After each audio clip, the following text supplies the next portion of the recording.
As the Gorum and the Tracy Death Squad collided, there were flashes of light and the scream of laser weapons. No amount of smoke or stealth could have caught them unawares. Every Tracy assassin had his brain modified to make sure he was as alert as possible. 3 of the Gorum were cut down instantly as the reptilian unleashed a barrage of energy fire, their fists still waving feebly at his armor as their upper halves hit the ground. As the third, trailing fresh smoke from its laser wounds, closed on the lizard man, his head exploded in a shower of sparks, a phosphorus-loaded shotgun smoking in the hands of the orc, who managed to draw it with lightning speed with his offhand. Smaller electro-lasers crackled in the hands of the kobolds at the console, as they desperately tried to seal the door that the Gorum were pouring through. The second barrel of the orc's shotgun barked, but missed as a fourth Gorum emerged from the smoke, running low. He leapt up and grabbed the reptilian by the jaw and snapped his head backwards. The kobolds wheeled back, firing more defensive fire, desperately trying to get out of reach, as more Gorum charged forward, bringing them low under a hail of fists and feet.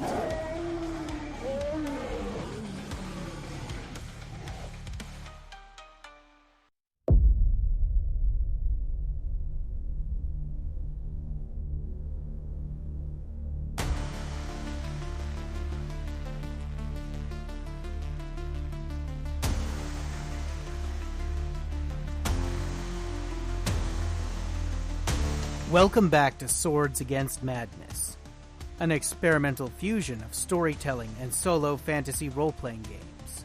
I'm playing Swords and Wizardry, a modern remake of the original 1974 rules for Dungeons & Dragons, along with a few solo RPG tools. I play the game and then I turn it into a gonzo, psychedelic swords and sorcery story for your entertainment. And along the way, I try to keep it what passed for PG in the 1980s. If you didn't see it in Goonies, Gremlins, or Indiana Jones and the Temple of Doom, you won't hear it here. So strap on your studded leather kirtle, get comfy in that chainmail bikini, reload your 3-bladed sword, and fire up the wizard van. It's time to get weird.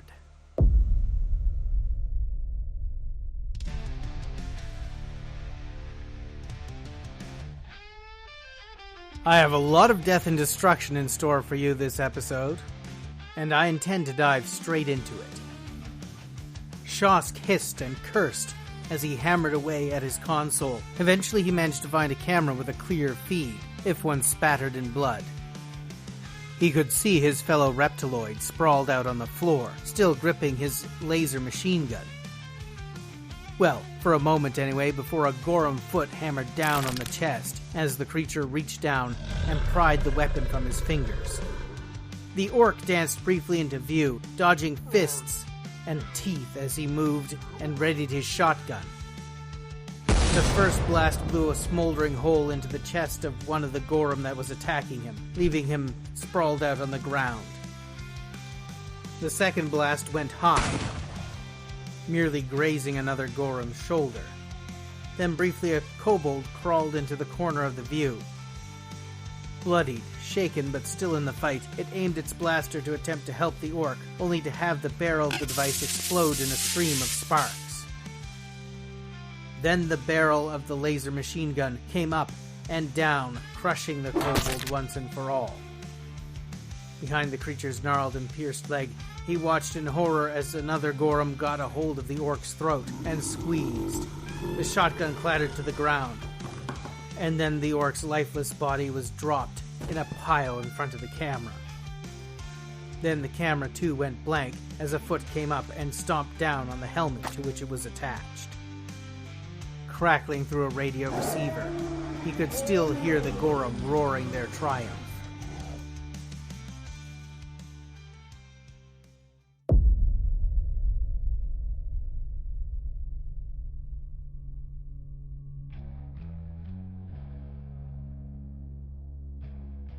The last few episodes that I've created for you all came about in a single session. One played on my mother-in-law's back porch in early July. I found myself tracking multiple simultaneous combats, figuring out what was going on round for round in each room of the dungeon.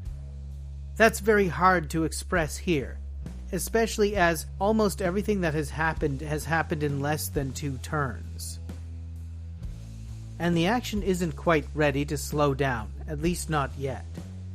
But for the next bit, I'm particularly proud to talk a little bit about my combat droids. I didn't want to overpower the Gorum. These robots, in effect, exist for the Gorum to beat up to demonstrate just how intense a combatant they are to possible clients. But if the Gorum get unruly, Yanghu likes to have an insurance policy to make sure that the Gorum can be put down. And so, what I designed was a simple 2-hit die monster. One with a reasonably high armor class because they're made out of plastic and carbon fiber, and normally they do 1 weapon attack. But in suppression mode, they instead can deliver a shock that not only does a d6 of damage, but the target must save or be stunned and unable to act for 1d3 rounds. They move a little slower than humans, because they don't need to go quickly. I also decided that they have a very simple intelligence, but an intelligence nonetheless. Given where our computer technology is going today, it doesn't quite make sense that anything as sophisticated as a combat robot wouldn't have some kind of machine learning capability. And because of that, I gave them a morale of 10.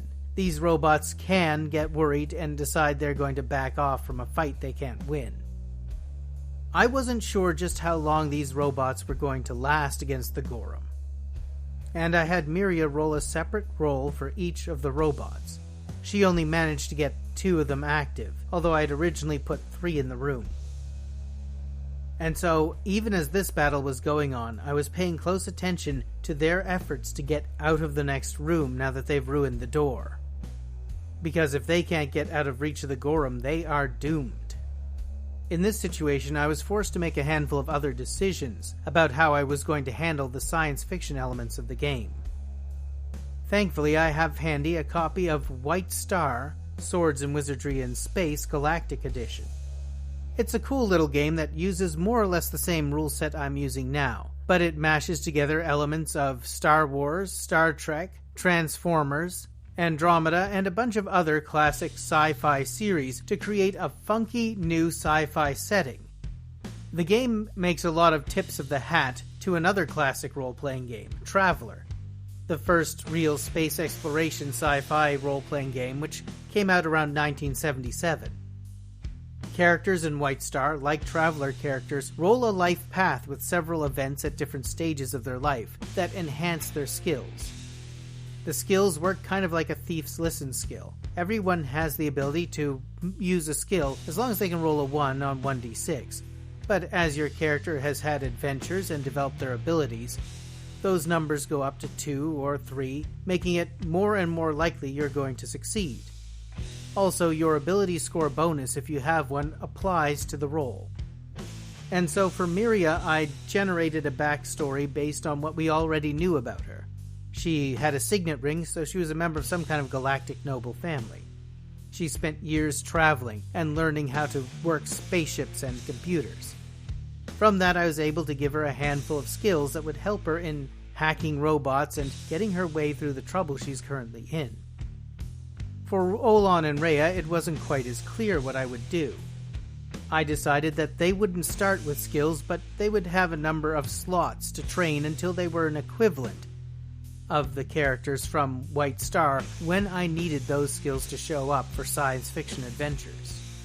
I also decided that I wasn't going to use White Star's space combat system because I don't find it quite as satisfactory. I've run a couple of campaigns now in White Star, and while they're good, I feel that space battles could stand to be a little more intense.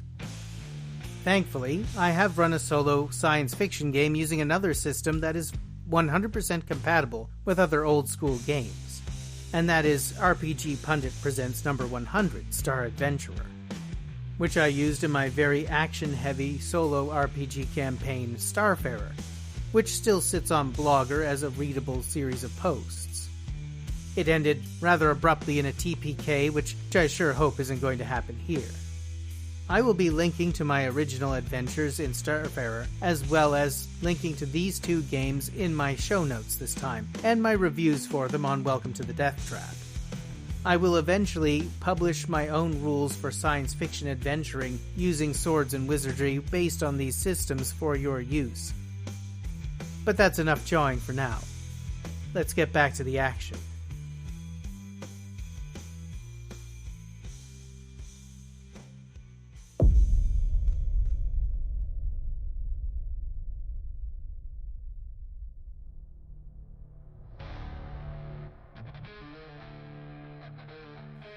The hulking machines in the bays on the walls whirred to life.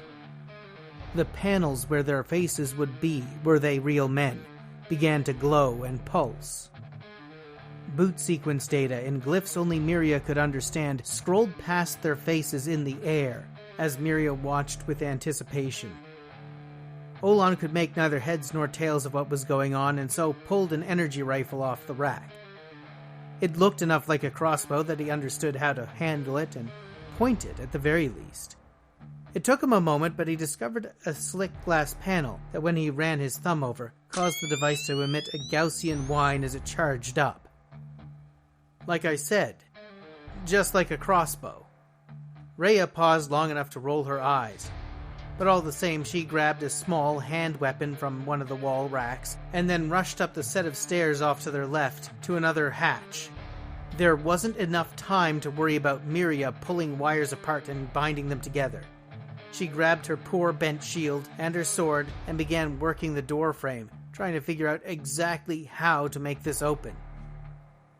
Can't those things wake up any faster?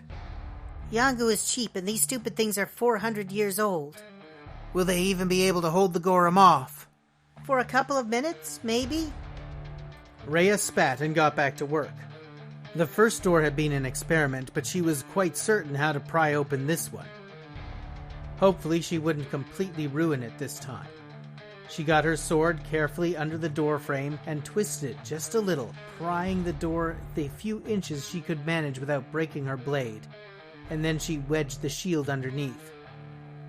Another stomp putting 140 pounds of Rayya and over 40 pounds of equipment down on the shield in one point caused the door to groan, and then the sound of popping hoses hissing, and it gave way. She wedged herself under it and pushed up with her shoulders as hard as she could. Hurry up! Two of the hulking machines pulled themselves from their alcoves, stomping slowly and steadily towards the sound of the gathering Gorum, bellowing the last of their boot sequence, stating their intentions as their weapons whined to power.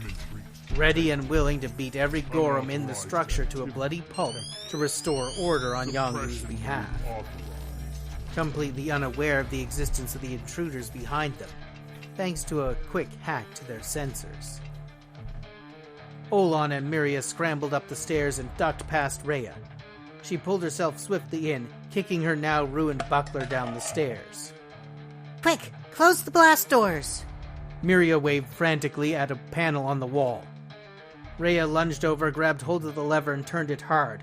When she did so, a thick slab of titanium fell from a slot on the far side of the door, crashing into position, before self-sealing welding strips dropped into place and began fusing the panel to the floor. They had a moment at least to catch their breath, although already they could hear the sounds of fighting between the robots and the Gorum. At least it'll take him a while to get through that. Rayya turned from the slab, and then her jaw dropped at the beauty of the room that she found herself in. The worst part about Yanghu is, all other things considered, he has taste. Neither Rayya nor Olan had ever seen such opulence. Walls with silver filigree traceries, elegantly patterned satin cushioning, ornate crystal formations glowing internally hanging from the ceiling. Only in their wildest imaginings had they seen a room that so invited them to lay down and relax. A hookah filled with some aromatic scent lit itself, detecting their presence, filling the air with a perfumed scent. But more than anything, there was the gold. In a great dish at the center of an ornate table was piles of it. Much of it was in stamped gold bars, the kind occasionally exchanged up in space. But modern coins, ones used both on Nar and Aldea, sat at the top of the heap, sitting among ornate glass tumblers, was an ornate crystalline decanter that shone with an inner light. Miria picked it up, her face almost in a trance-like state. Where did he get this? What is it? An Arakeen flask. There are only about 3 of these in existence as far as I know. One of them belongs to my father. She turned it over, looking for familiar marks and chips, and breathed a sigh of relief when she recognized none of them. This is powerful warp.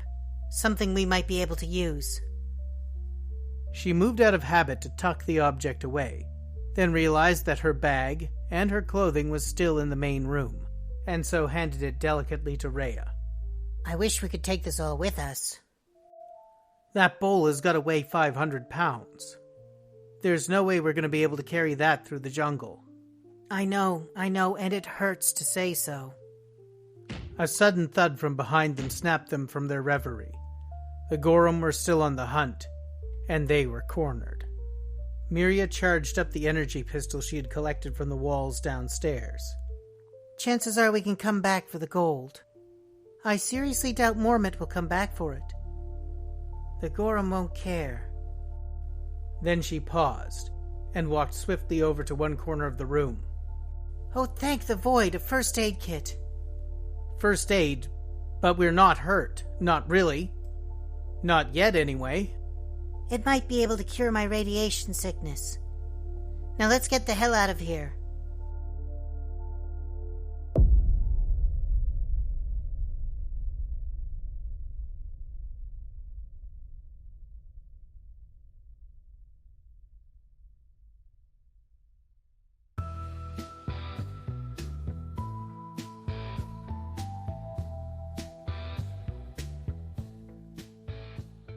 Hi there, I hope you like what you're hearing. Today's sponsor is me, and my audio production company, Stormhead Productions. I want to help give you a voice, whether it's a video project, ads for the radio or internet, editing your podcast so you don't have to, or helping you plan everything from the very first ideas all the way down to your marketing strategy. Podcasts are my passion because I love helping other people express their passion. And I want to give you the tools to bring your ideas to the world. Check out my website, https://stormheadproductions.ca, and find out what I can do to help you get your voice out there. Or contact me on Twitter @StormheadAudio, and let me help you sound amazing.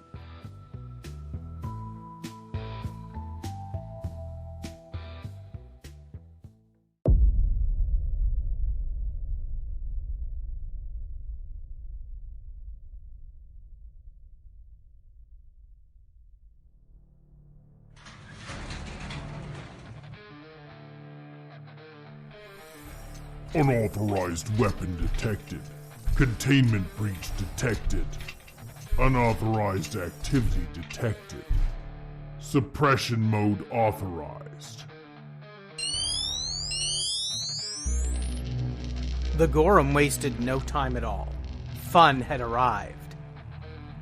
The first one to have awakened grabbed hold of Kalmek's sword and surged forward, roaring as he went. He drove his blade directly into the chest of the robot, driving it through layers of ceramic, carbon fiber, and plastic plating into circuitry. The robot staggered at least a little bit, but did not fall. The other Gorum surged forward, swinging bony fists. One slashed with the cursed dagger, only to find that he was frustrated in his every attempt to make a strike. No sooner were they enraged than the droids started swinging their club-like hands, striking with bolts of electricity. The Gorum bearing the dagger took a blow to the face with a fist charged with 20,000 volts of electricity at a high current. He collapsed, his head mostly a smoking ruin. The Gorum were not used to them behaving like this. Their arms moved in ways that human limbs could not, spinning and twisting, moving fast. It was difficult for them to be able to defend themselves effectively. The metal they had sewn into their own tissue seemed to draw bolts of lightning from the Tesla coil arms. On their back feet, the Gorum were quickly hammered with blows. One took a jolt to the chest that temporarily stopped its heart, leaving it sprawled on the floor, its own regenerative powers keeping it from dying completely from the blow, but only barely. Another Gorum took a jolt directly to the ear, sending it sailing across the room, twitching on the floor. One of the Gorum let out an enraged roar and grabbed hold of the sword that one of his fellows was forced to let go of, and drove it as hard as he could through the first droid, using all of his sinew, allowing his muscles to tear as he pried the droid apart, leaving a twitching standing tripod of mechanical legs behind. It didn't have time to enjoy its triumph before it was shocked from behind with a quick blow to the back by the other droid. It dropped the sword, twitching on the ground. The droid tilted its whirling body and brought a second blow down on the Gorum's head with the force of a jackhammer, plowing him to the ground a bloody mess. That's when the shot rang out, and a hole was blown through the droid's frame. A second blast caused the robot's head to explode in a shower of sparks, as Gorum from the control room came down to join their fellows for the battle. It pulled the trigger again to finish the job completely, and then threw the weapon aside in disgust. Empty already, but there was an open door. He roared for his fellows to join him in plundering the armory. The rest of the conscious Gorum surged past their fellows who were still laying on the ground, trying to move after months of being kept in cryostasis, and joined him, pulling weapons off of the wall, joking in a foul, ancient tongue about what fun they would have when they got their hands on the humans they knew were still lurking about. And that's when a distant crash sounded, letting them know that the second blast door to the control center had been closed. Enraged, they rushed back past the cryo chamber to find their way blocked by another solid titanium plate welded to the floor. They turned and looked at the pale light coming from the hole high up above them. Then they began waking their fellows, smacking them out of their torpid state and handing them weapons. Soon they would be free on the island, and there was much flesh to play with.